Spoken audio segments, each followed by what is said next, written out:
Bonjour, bienvenue en salle Martha Cooper, donc, puisque j'ai switché de salle. Donc je suis très heureux de vous présenter là un cas client qui parle d'agroalimentaire, puisque c'est Bo Springer, donc filiale du groupe Le Safre, qui est spécialisé dans les extraits de levure et d'ingrédients naturels pour les plats cuisinés, pour l'agroalimentaire. La complexité d'une supply chain qu'on ne soupçonne pas forcément. Et on va voir que vous avez travaillé justement à la transformation de la supply chain pour gagner en agilité, en résilience, enfin les sujets qu'on voit et qu'on développe sur Supply Chain Event cette année. Donc pour en parler, rien de mieux que le directeur Supply Chain de BioSpringer, Pierre Aujar, et puis Lionel Agostini, qui est VP Global Head of Sales de Delmia Dassault Systèmes. Donc voilà, je vous laisse et puis je reviens pour la série de questions-réponses. Messieurs, à tout à l'heure. Merci Jean-Luc. Bonjour à toutes, bonjour à tous. Je suis donc Lionel Agostini et je suis particulièrement heureux d'introduire cette session sur un sujet majeur qui touche notre société, à savoir l'alimentation et donc quelque part notre santé. Derrière cet enjeu vital qu'est l'alimentation se cachent des chaînes de valeur industrielle extrêmement complexes. Je pense que Jean-Luc le mentionnait, où chaque étape doit être planifiée avec précision, efficacité et donc le sens de la responsabilité, puisqu'encore une fois, on touche à la santé de tous. Donc c'est précisément ce que nous allons illustrer aujourd'hui au travers d'un retour d'expérience concret de l'optimisation de la planification chez le Safre, acteur majeur dans le domaine des levures et de la fermentation, et qui contribue chaque jour à améliorer la qualité, la durabilité, la sécurité de notre alimentation. Pour cela, j'ai le grand plaisir d'accueillir Pierre Aujar de la société BioSpringer, filiale du groupe Le Safre. Et Pierre va nous partager comment sa société a entrepris un projet extrêmement ambitieux de transformation de la planification, projet mené avec la solution Delmia, mais aussi en collaboration avec notre partenaire Keonis, que je tiens à saluer ici. Voilà, je vous invite à écouter ce témoignage avec attention, mais aussi avec curiosité, puisqu'on se fera un plaisir avec Pierre de répondre à d'éventuelles questions à la fin de la présentation. Pierre, je te laisse la parole. Merci Lionel pour l'introduction. Bonjour à tous. Donc, je me présente, donc Pierre Aujar. Je travaille dans ce groupe Le Safre depuis une trentaine d'années, dans les extraits de levure, à Maison-Alfort et sur aussi un autre site de Strasbourg, et même j'ai travaillé sur d'autres sites du groupe Le Safre. Et donc il y a quelques années, en fait, on a eu un nouveau directeur général qui est arrivé, une première question que posent souvent les DG en disant « mais comment vous faites la planification ?» En fait, la planification, c'est écrit dans les slides après suivant, on va les faire défiler. C'est les tableaux Excel. Et je pense que comme beaucoup de gens, on utilise Excel. Et mon cerveau, et en fait, il s'est dit, mais oui, mais si demain tu t'en vas, si il y a un problème de santé ou je ne sais quoi, comment on fait?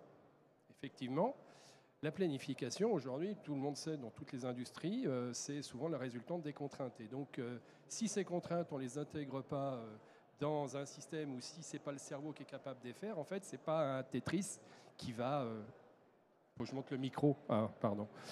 Je vais me faire engueuler. C'est un Tetris qui est un peu compliqué, quand même. Je n'ai pas l'habitude d'avoir un micro, c'est pour ça. Donc, ce que je vous propose, c'est que on va faire défiler. Donc déjà, présentation du groupe Le Safre. Aujourd'hui, le groupe Le Safre, c'est 11 000 collaborateurs, 4 domaines d'activité. La première activité, c'est le brain making, donc production de levure pour tout ce qui est panification, viennoiserie, etc. Et puis des business units qui sont, on va dire, orientés nutrition et santé. Donc, on va retrouver justement la production de produits pour le culinaire, donc BioSpringer, mais aussi des produits pour la pharma avec la business unit Procelis, Gnosis pour tout ce qui est, on va dire, santé de la vie, on va l'appeler comme ça, Philéo pour l'animal care, Agroxine pour le plant care, etc. Donc on a différentes business units. Donc Biospringer aujourd'hui qui est basé à Maisons-Alfort et qui a un site de production à Strasbourg, mais qui a aussi un site en Chine, trois sites en Chine, pardon, un site aux États-Unis, également un site en Serbie, fabrique, on va dire, toute une panoplie de produits pour toutes ces business units. Donc aujourd'hui, nous, l'usine de Maisons-Alfort, on fabrique pour à la fois de la levure pour production du pain, mais aussi des extraits de levure qui peuvent finir à fabriquer un antibiotique. Donc, il a fallu, je dirais, quelque part, c'est un gros Tetris de planification, c'est une organisation assez complexe. Alors, je vais vous passer un petit film. Je pense que ça va démarrer. Je ne sais pas comment je fais. Je vous laisse faire. Qui présente le groupe Le Safre. En fait, c'est un film que vous allez retrouver sur le site internet.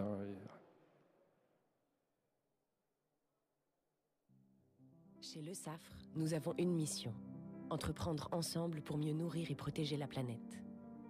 Chez Le Safre, nous avons un métier et nous l'exerçons depuis 170 ans. Ce métier, c'est révéler le potentiel infini des micro-organismes et de la fermentation dans chacune de nos activités. Panification, goût et plaisir alimentaire, bien-être et santé, biotechnologie. Grâce à l'engagement de nos 11 000 collaborateurs de 90 nationalités différentes, répartis dans plus de 50 pays, nous conjuguons innovation scientifique et excellence industrielle pour garantir des solutions durables, toujours plus adaptées à nos clients. Grâce à notre activité panification, au développement de solutions innovantes et référentes pour les artisans et industriels boulangers dans nos 50 baking centers, nous propageons le plaisir et les bienfaits du pain, de son goût, de ses valeurs nutritives. Les levures et ingrédients de notre offre Baking with Le Safre sont présents dans 1/3 des pains dans le monde. Grâce à notre activité goût et plaisir alimentaire, nous voulons mettre notre savoir-faire au service des entrepreneurs qui conçoivent des produits pour lesquels goût, saveur et plaisir sont essentiels. Et dès à présent, nous voulons contribuer au défi de nourrir sainement 9 milliards d'êtres humains en 2050 en utilisant au plus juste les ressources disponibles et notre large éventail de levures, d'extraits de levure et de produits de fermentation. Grâce à notre activité bien-être et santé, nous développons des nutriments issus des micro-organismes qui sont de véritables alternatives à l'utilisation de substances de synthèse. Au service du vivant, nous concevons avec passion des solutions pour la santé des hommes, des animaux et des plantes, dans le respect de notre planète. Car il n'y a qu'une seule santé, qu'elle soit humaine, animale, végétale. Grâce à notre activité biotechnologie, nous accompagnons les transformations de l'industrie, l'agriculture et l'alimentation en permettant aux entreprises de réduire leur empreinte environnementale. Nutriments cellulaires, chimie verte, biocarburants. Voilà pourquoi, chez Le Safre, nous allions savoir-faire et innovation pour adapter nos solutions aux grands enjeux à venir et aux usages qui évoluent. Voilà pourquoi, chez Le Safre, nous veillons aux spécificités de chaque marché et culture pour fournir des solutions adaptées à nos clients globaux et locaux. Car chez Le Safre, groupe familial français, nous, c'est-à-dire chaque collaborateur, sommes tous engagés pour accomplir notre mission, entreprendre ensemble pour mieux nourrir et protéger la planète.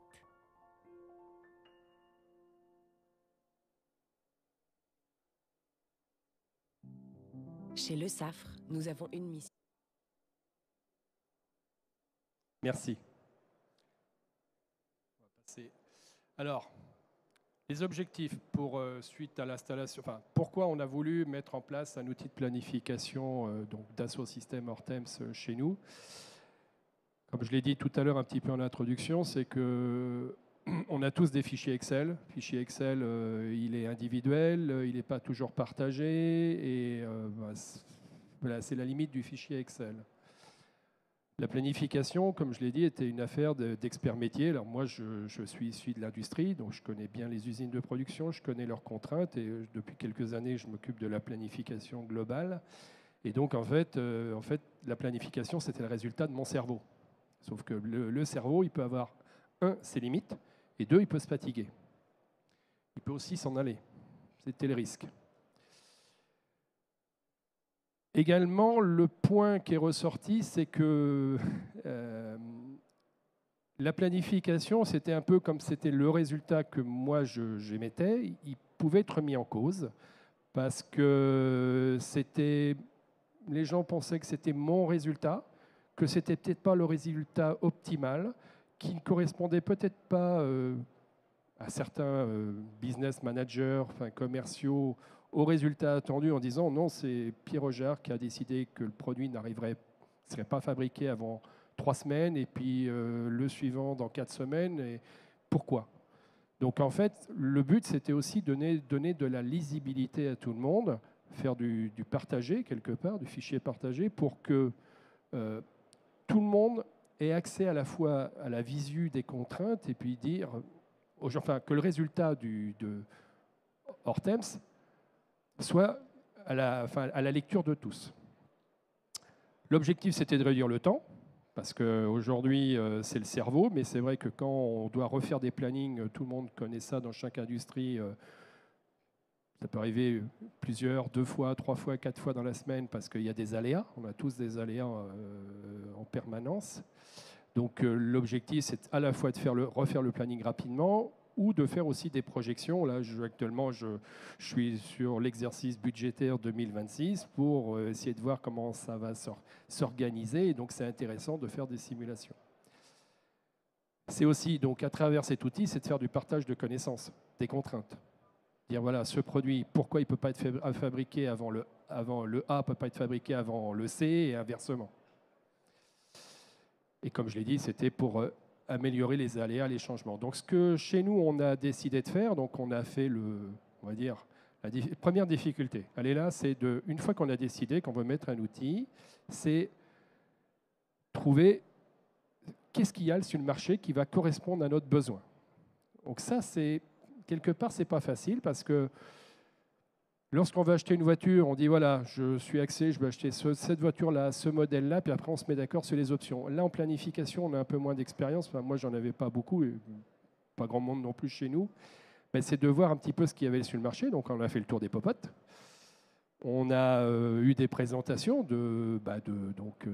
d'Asso Systèmes, Hortemps, voire d'autres concurrents. Et là, il a fallu se faire une idée en disant bon, faut faire un choix. Donc, on a choisi Dassault Systèmes Hortemps, parce qu'à un moment donné, il faut y aller. Et donc, on a choisi d'installer 2 modules. Le module MP qui est pour la planification. Donc là, on est sur une maille un peu plan PDP au mois sur un horizon de 18 mois. Et puis également implanter le module PS, scheduling, où là, on est sur un horizon de 1 jour à 30 jours. Alors, j'ai mis 30 jours dans la présentation, ça peut être un peu plus, voire à l'heure. Donc, on est sur du précis.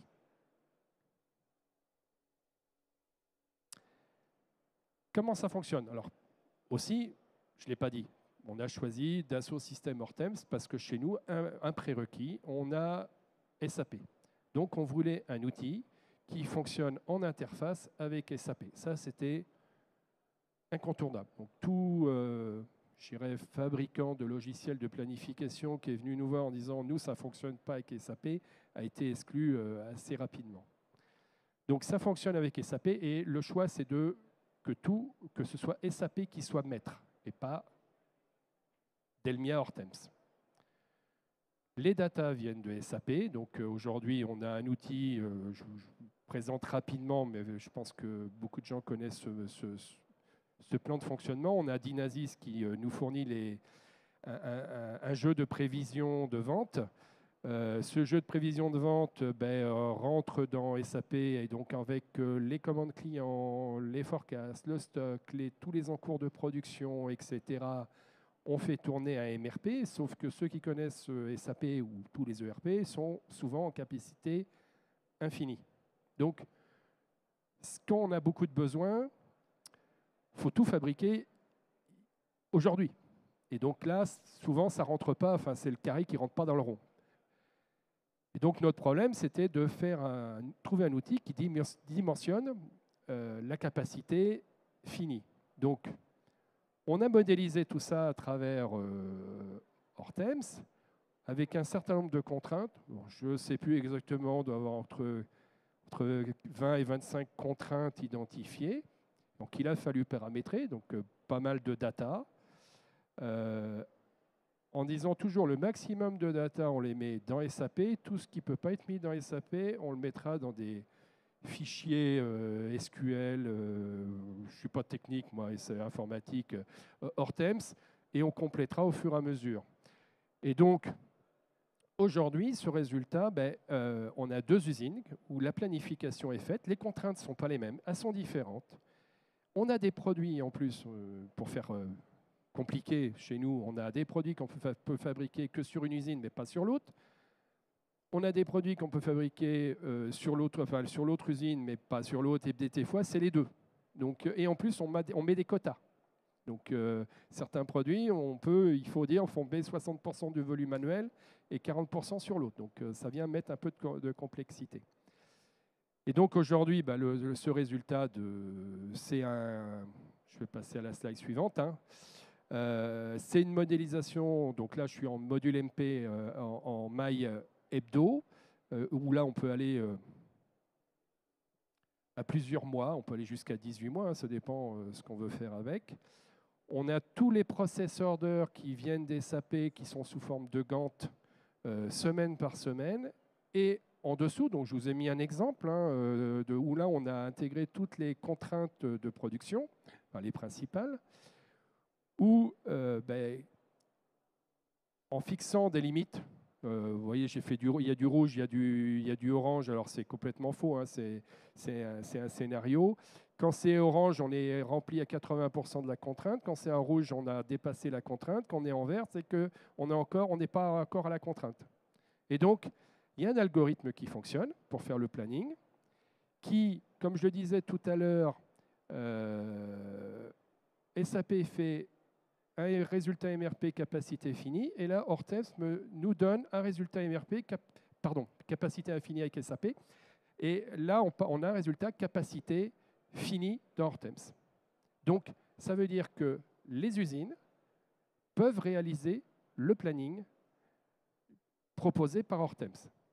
Alors, bien sûr, le planificateur, chez moi, c'est une planificatrice, à la main, pour dire, ben non, ce produit-là, finalement, je vais l'échanger, je ne vais pas le faire en semaine 44, je vais le faire en semaine 45, ou inversement, mais elle a la visu de toutes les contraintes pour pouvoir gérer cette planification. Donc, c'est vachement important. Et comme je l'ai dit tout à l'heure, au fait, aujourd'hui, ça reposait sur moi. Je ne suis pas éternel. Et aujourd'hui, celle qui fait les plannings, pour donner, un résultat très positif de l'outil, c'est que elle est arrivée en janvier et dès mars, elle était opérationnelle sur le planning sans que je l'aide. Elle était capable de faire le planning. Donc, alors que sans, le temps qu'elle apprenne toutes les contraintes, qu'elle intègre toutes les contraintes, elle aurait mis beaucoup plus de temps.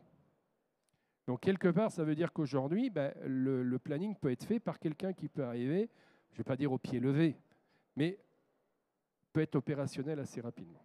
Et ça, c'était un point important à la fois pour moi, mais aussi pour l'entreprise. Parce que souvent, lorsqu'on fait un achat comme ça, on se dit, les financiers nous disent ROI, on connaît tous le truc, retour sur investissement, qu'est-ce qu'on va gagner? On va gagner. Souvent, le réflexe, c'est on va gagner combien de postes? Ça, c'est les RH. Mais en fait, chez nous, le but, ce n'était pas de gagner des postes, c'était justement d'amener de la fluidité, qu'une autre personne soit capable, n'importe qui puisse faire du planning, et que ça ne repose pas que sur l'expert.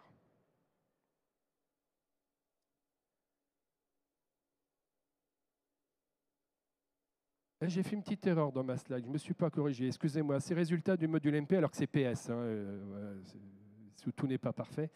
Et donc là, par contre, c'est le résultat du scheduling. Donc là, c'est plutôt du côté ordonnancement, où là, un process order avec toutes les gammes qui ont été paramétrées dans SAP et Hortems, je rappelle, c'est les deux. On a tout l'enchaînement entre le produit qui va démarrer un jour et puis on voit qu'il va être fini avec toutes les étapes.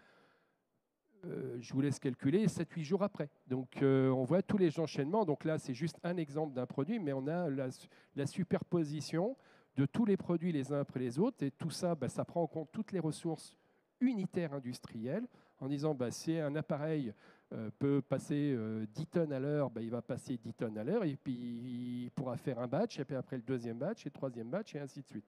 Donc c'est tout cet enchaînement.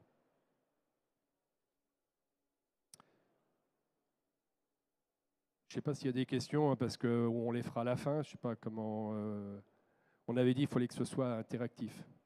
Alors, les gains, je l'en ai déjà dit pas mal tout à l'heure. Hein, donc, le but, c'était d'avoir une visu je dirais, des capacités. Alors, bien sûr, les capacités, elles ne sont pas...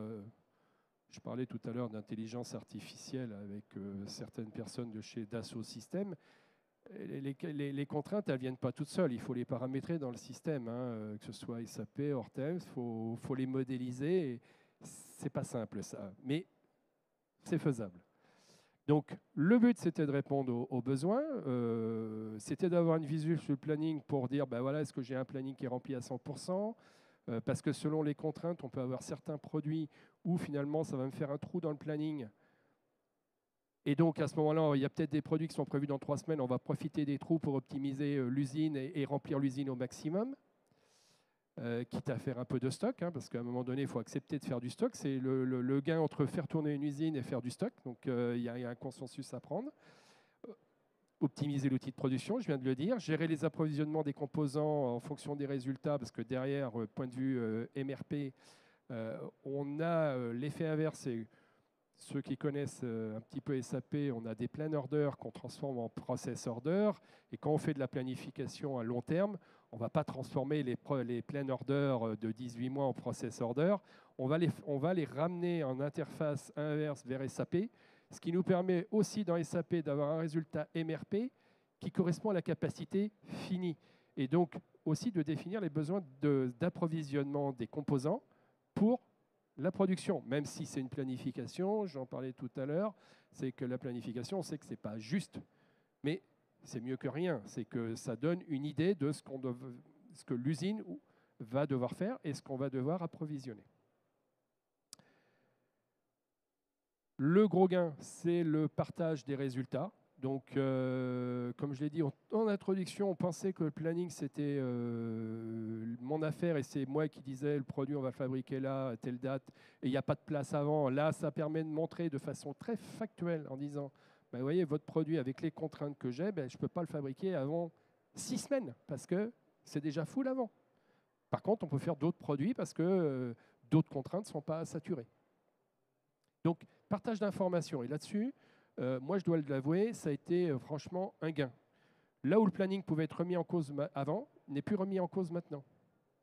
Les gens regardent, moi-même je leur dis, vous avez une solution?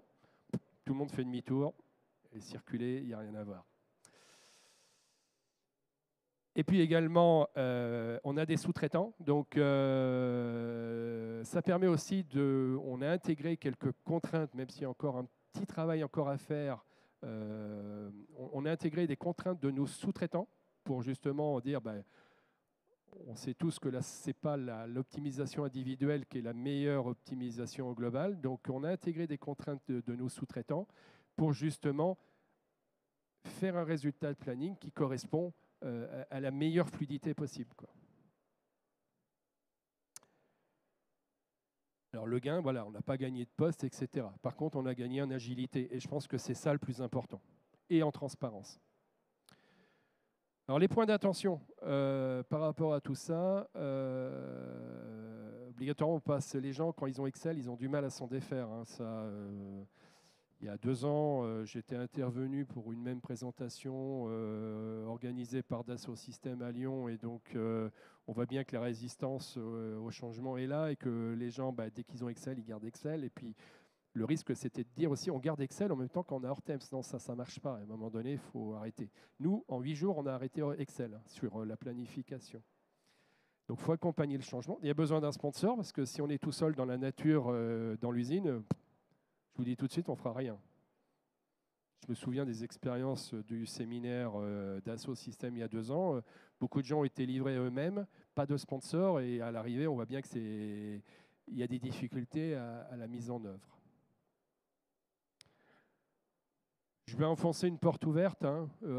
Actualisation des datas. Bon, ben ça, si on n'a pas des datas hyper clean, à la fois dans l'ERP, dans Hortemps, parce qu'il y a des évolutions. Où chez nous, par exemple, on a des temps de process qui peuvent changer parce que la recette a changé, la taille de l'eau peut changer. Si on ne le fait pas, bah, le résultat va être faux et les gens vont abandonner et risquent rapidement de revenir à Excel.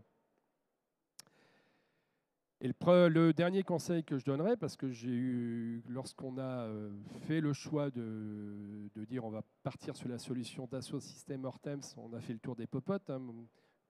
C'est aussi pour ça que je suis là aujourd'hui, c'est pour faire du partage. Parce que c'est difficile lorsqu'on veut faire le choix de dire est-ce que je peux avoir un client qui peut me raconter son vie, ma vie, pour me dire comment ça s'est passé chez lui, quelles ont été ses difficultés. Et là, ben, tout le monde n'ouvre pas les portes. Et donc, j'ai eu du partage où il y a des gens qui se sont lancés à vouloir faire plein de choses, faire papa-maman, entre guillemets, à intégrer beaucoup de contraintes, puis finalement, ils se sont noyés. Donc, moi, le conseil que je donnerais, c'est démarrer petit et puis on grandira. Alors, ça ne veut pas dire, quand je dis démarrer petit, il faut aussi penser à grand. C'est-à-dire que dès le départ, d'un point de vue paramétrage, d'un point de vue data, il faut se dire, je voudrais faire ça, ça, ça, ça, ça, ça. Alors, il faut se faire accompagner par les gens de Dassault Systèmes pour justement prévoir le futur, mais pas tout mettre en place du jour au lendemain et le faire au fur et à mesure. Hein, parce que, comme je l'ai dit, hein, le mieux est l'ennemi du bien. Hein. Et ben voilà, Lionel, tu m'as posé une question avant de rentrer, parce que tu m'as dit, voilà, est-ce qu'on dit Bio-Springer ou Bio-Springer? Exactement. On dit les deux. En fait, si on est en région parisienne, on dit Bio-Springer, et si on est en Alsace, on dit Bio-Springer. Et le Springer, en fait, c'est le nom du fondateur de la ferme, le levurique à Maison-Alfort, qui était autrichien. Donc, on disait plus Springer. Voilà, merci. Je suis à l'écoute des questions. Merci beaucoup, Pierre. Alors, peut-être, on a quelques minutes, Jean-Luc, pour prendre des questions s'il y en a. Est-ce qu'il y a des questions? Il y a une question là-bas. Bonjour, Florian Labrosse, je travaille chez Bouygues Télécom en supply chain. Merci pour cette présentation. J'ai une question. Est-ce que l'outil permet de gérer des PCA? On a beaucoup parlé ce matin de problématiques qu'on peut avoir de pénurie, rupture ou autre. Est-ce que l'outil peut avoir cette fonction-là d'accompagner, alors peut-être pas de le faire, mais d'accompagner un PCA? Oui, alors c'est un sujet qui a été d'ailleurs introduit ce matin par un de nos consultants dans le cadre de la conférence d'introduction. Et effectivement, aujourd'hui, la résilience supply chain, c'est le buzzword. Donc, la gestion des risques, les PCA, c'est évidemment des fonctionnalités que l'outil permet de gérer. Oui, tout à fait. On pourra en parler plus en détail. Et on a quelques consultants ici qui peuvent élaborer la réponse.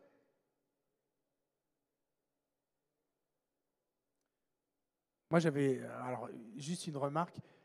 Je me disais bien que Bio-Springer, j'avais vu à Maison-Alfort, parce que Supply Chain Magazine a commencé à Maison-Alfort, et moi, je passais tous les matins devant. Hein, donc, c'est pour ça que je me dis, oui, je connais bien, mais voilà.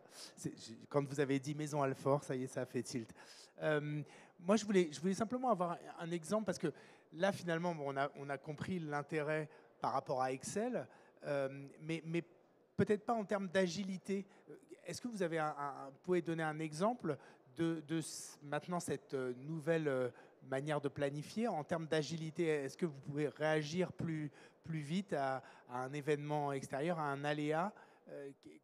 Est-ce qu'on peut avoir juste une idée concrète de ce que ça peut donner par rapport à un fonctionnement sous Excel? Il peut y avoir deux réponses. Effectivement, je l'ai dit tout à l'heure un petit peu dans le planning, c'est qu'on a une série de contraintes, une accumulation de contraintes. L'objectif, c'est que, comme tout industriel, on doit remplir l'usine au maximum. Surtout nous, en fait, on a une demande qui fait que l'usine est remplie au maximum.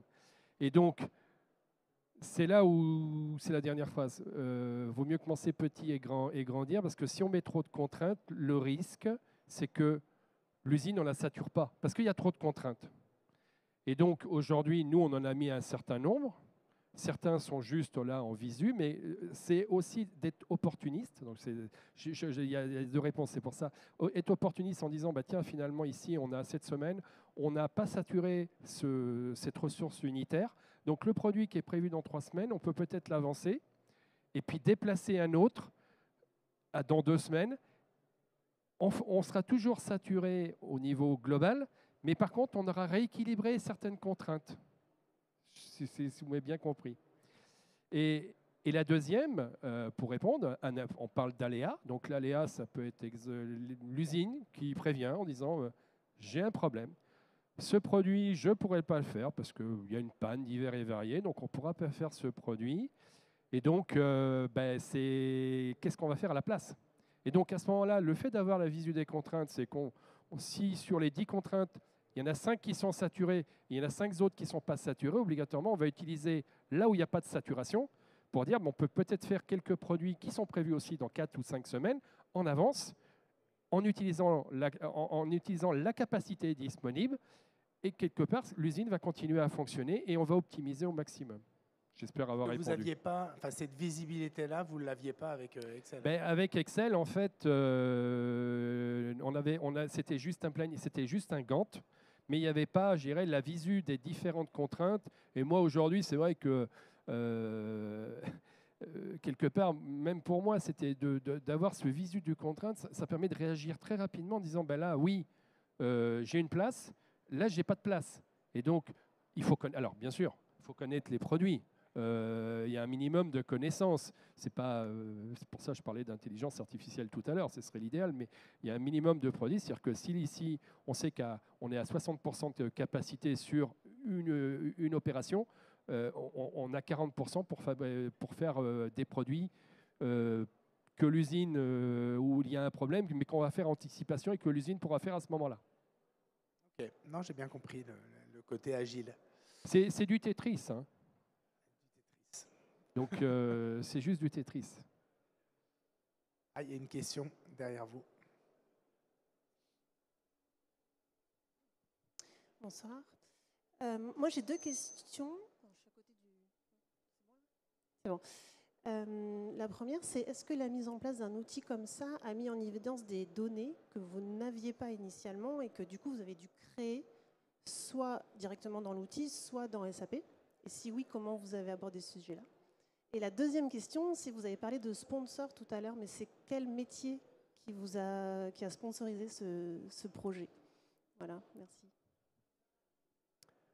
Alors effectivement, dans l'ordre, bien sûr, il manque des données pour intégrer les contraintes parce que dans SAP simple, sauf si on a un APO, etc., où il va falloir mettre des contraintes, nous, ce n'était pas le choix. Donc il a fallu rajouter des contraintes, enfin, rajouter des critères pour gérer ces contraintes, on va dire, des caractéristiques. Donc, l'objectif pour nous, c'était de dire tout ce qu'on peut mettre dans SAP, on le met dans SAP. Tout ce qu'on ne peut pas mettre dans SAP, on le mettra dans des fichiers Hortems. Parce que l'objectif, c'est de dire, voilà, nous, là-bas, c'est SAP, le maître, c'est, on va parler en informatique, moi, je ne suis pas doué quand même, mais le maître, c'est SAP. Et l'esclave, c'est Hortems. Donc tout ce qu'on a pu, on a mis, donc on a créé des caractéristiques dans ceux qui connaissent SAP, on a créé une classif article où on a mis des différentes caractéristiques. Et puis d'autres paramètres, on les a mis dans Hortems. Donc on a mis les deux. Mais choix 1, nous, c'est maximum de. Aujourd'hui, même on a des nouveaux produits qui arrivent, il y a des contraintes à rajouter là. Moi, dans la réflexion, parce qu'en même temps, je suis key-user SAP, priorité, c'est tout ce qu'on peut mettre dans SAP, on le met dans SAP. Est-ce qu'on ne sait pas le mettre, on le met dans Hortems. Alors, si on ne peut pas le mettre dans Hortems, on appelle un ami de chez Dassault Systèmes. Ce qui va peut-être se passer là pour quelques cas. Le sponsor, il en faut un. C'est-à-dire que si... on est sur un périmètre, on va dire, global société, usine, parce qu'on est supply chain, planification, on est à l'interface entre le besoin du business, les usines, les approvisionnements, etc. Donc, si c'est, on va dire, le service supply chain qui se lance tout seul dans la nature et qu'à côté, il y a d'autres priorités, on va l'appeler ça comme ça pour être politiquement correct, ça va être difficile de le faire accepter. Donc c'est un projet d'entreprise quelque part, et il faut quelque part, nous on a eu la chance, c'est que notre directeur général était le premier sponsor, et c'est lui qui a permis justement d'y arriver. Mais je vous dis, voilà, c'est le risque, c'est toutes les entreprises, j'enfonce une porte ouverte, on a tous des priorités qui sont parfois antagonistes, et supply chain tout seul, il n'y arrivera pas. J'ai répondu? Quelque part, ce que vous disiez tout à l'heure, le nouveau DG, c'est lui qui a mis sur le tapis c'était déjà dans les cartons, vous aviez déjà le projet, il s'est intéressé au projet. Comment ça s'est articulé? Moi, je m'y étais intéressé en disant à un moment donné, on a de plus en plus de complexité, de contraintes et ça devient difficile. Hein. Je commençais à avoir mal de tête. Je perdais mes cheveux, alors je ne sais pas si c'est lié à ça. Peut-être, ça n'a pas aidé. Moi, je m'y étais intéressé. J'avais regardé les différentes solutions qu'il y avait sur le marché. Et lui, en fait, il y a eu deux choses. C'est à la fois l'inquiétude en disant si je m'en vais, si je ne suis pas là, comment on fait? Et en même temps, de la défiance. C'est que le fait que le planning était un peu un résultat de mon cerveau qui intégrait les contraintes, j'avais rien, moi, qui démontrait que c'était le meilleur des plannings. Certains pensaient que c'était mon mauvais caractère, peut-être, qui disait le produit B ne sera fait que dans 3 semaines et que le commercial y râlait et que le produit W était fait avant et que l'autre commercial était servi avant. C'est ça à la tête du client, quoi. Donc en fait, voilà, c'était une planification un peu personnalisée.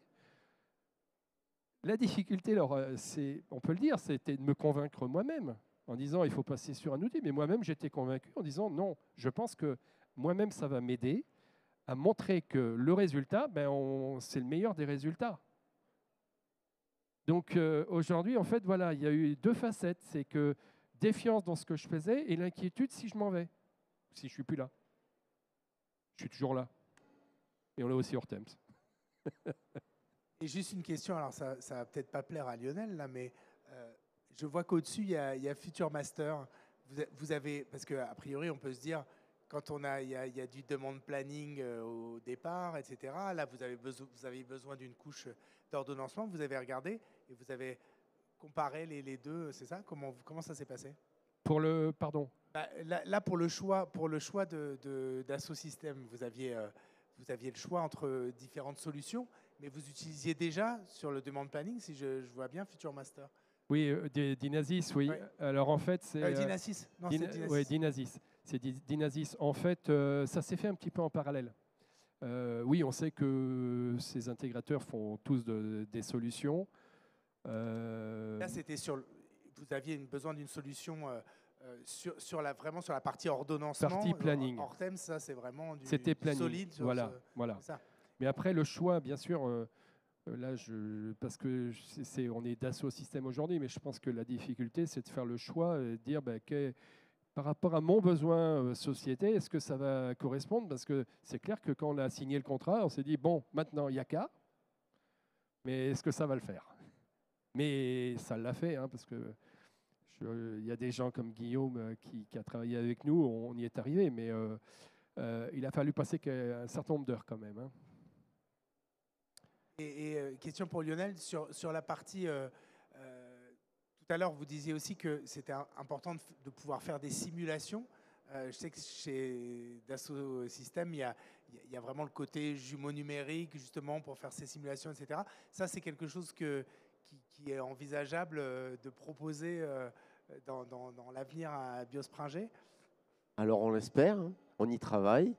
Effectivement, hein, l'ADN chez Dassault Systèmes, c'est le jumeau numérique. Et les notions d'optimisation, de simulation sont au cœur du développement de nos solutions. Donc évidemment, ce sont des pistes que nous explorons avec Biospringer, avec l'aide de Keonis à nouveau. Ça faisait partie de mes questions avant de rentrer ici, c'est de dire à un moment donné, on sait qu'on vient sur un salon comme ça, quand on entend beaucoup parler de data, d'intelligence artificielle, et donc moi, je sais que j'aurai des réponses, mais effectivement, on peut se dire, c'est quoi demain? Comment on peut rajouter une couche d'intelligence artificielle avec un outil comme ça, quoi, en évitant de tout refaire, bien sûr. Et aujourd'hui, l'évolution de Hortems, voilà, notamment avec des modules comme Scheduling Intelligence, qui intègre un moteur d'AI, c'est l'étape 2, c'est le futur pour des clients comme le SAFRE. Une question, oui. Vous avez parlé tout à l'heure de plan order, fix order. Est-ce que vous avez fixé un horizon justement à laquelle vous fixez tout? Est-ce que ça vous pose des difficultés? Est-ce que vous faites ça par client? Ou est-ce que ce n'est pas un sujet pour vous? C'est un sujet. En fait, dans notre industrie, on sait qu'on travaille avec des forecasts, mais les forecasts accuracy, enfin, c'est une prévision, donc une prévision par défaut, elle n'est pas juste. Hein. Donc, on fixe effectivement un horizon de, on va dire, on sait qu'on a des produits runners où là, il y a une rotation, on sait qu'il y a plusieurs clients dessus, où il n'y a pas de problème. On sait que si en fait, on a 2 modélisations chez nous dans le MRP. On a des remises en stock en MTS, Made to Stock, et MTO, Made to Order. Donc, il y a certains produits qu'on a décidé qu'on réapprovisionné du stock sans attendre la commande. Même s'il y a des commandes qui sont là, il y en a d'autres, on attend vraiment la commande pour fabriquer. Donc en fait, aujourd'hui, on est sur un horizon de taux de remplissage de, alors on va dire 3-4 semaines, où les plain orders sont transformés en process order.